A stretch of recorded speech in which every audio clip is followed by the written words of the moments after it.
আদালতে ইডি বনাম তৃণমূল। আইপ্যাক কাণ্ডে দুপক্ষের তরফেই মামলা দায়ের করা হয় হাইকোর্টে।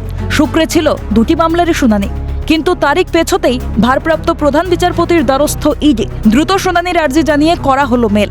জানা গেছে, শুনানি চলাকালীন কোর্ট রুমের ভেতর আইনজীবীদের বিশৃঙ্খলার কারণে মামলা শুনতে চাননি বিচারপতি শুভ্রা ঘোষ। তীব্র ক্ষোভ প্রকাশ করে এজলাস থেকে উঠে যান তিনি। পরবর্তীতে জানানো হয় 14 জানুয়ারি হবে এই মামলার শুনানি। তারপরে দ্রুত শুনানির আর্জি নিয়ে ভারপ্রাপ্ত প্রধান বিচারপতিকে মেল পাঠানো হয় ইডির তরফ থেকে। শুনানির ঠিক 5 মিনিট আগেই এজলাস ভরে ওঠে প্রচুর আইনজীবীতে। একজন আইনজীবী ভিতরে প্রবেশ করতে গিয়ে একাধিক সময় তারা চিৎকার চেঁচামেচি করতে থাকেন। উত্তেজিত হয়ে ওঠে এলাকা এবং এজলাস ছাড়তে বাধ্য হন বিচারপতি শুভ্রা ঘোষ। সঙ্গে সঙ্গে এজলাস ছেড়ে বেরিয়ে যান তিনি।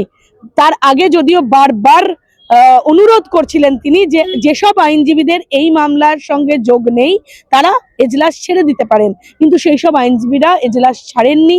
ফলত বিচারপতি শুভ্রা ঘোষ সঙ্গে সঙ্গে নিজের চেয়ার থেকে উঠে বেরিয়ে যান। আর তারপরেই তিনি জানান যে এই মামলা আপাতত আজকের মতো মন্তব্য হলো। জজ সাহেব লয়ারদের রিকোয়েস্ট করেছিল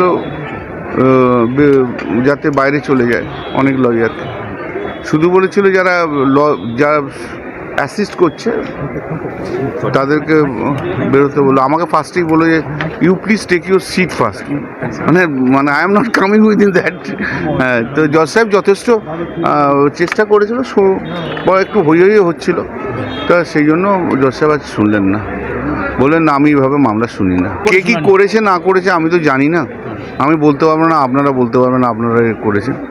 এরপর চিফ জাস্টিস কি করবেন ইডির ব্যাপারে আমি কি করে বলবো? I don't have any comments. আপনার কাছেই আমি প্রথম শুনলাম যে ইডি চিঠি দিয়েছে, আমি শুনিনি আমি কিছু। ইডির আবেদন ছিল 1. সিবিআই তদন্তের নির্দেশ দিক আদালত, সিবিআই এফআইআর দায়ের করে তদন্ত শুরু করুক। 2.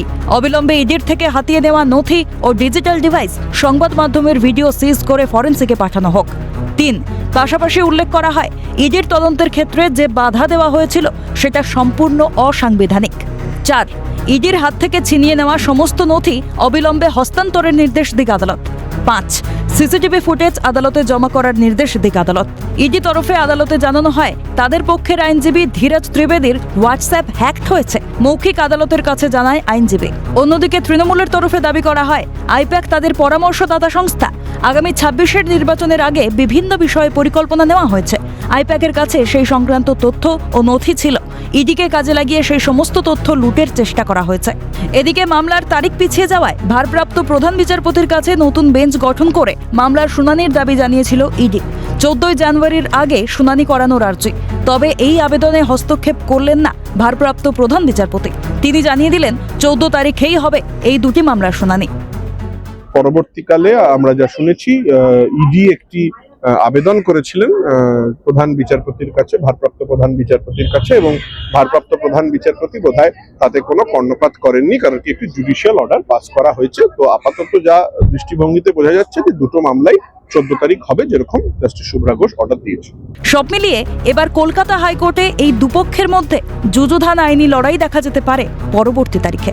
প্রধান বিচারপতি ইডির আবেদনে হস্তক্ষেপ করলো না। প্রধান বিচারপতি তার চেম্বার থেকে জানিয়ে দিলেন কোনো রকম ভাবে জুডিশিয়ারি হস্তক্ষেপ করা হবে না। যেমন বিচারপতি শুভ্রা ঘোষের এজলাসে মামলা রয়েছে সেরকমই থাকবে। 14 তারিখ মামলার শুনানি হবে, সেই দিনই ইডি তার বক্তব্য জানাবেন, আবেদনকারী হিসেবে তৃণমূল কংগ্রেসও তার বক্তব্য জানাবে।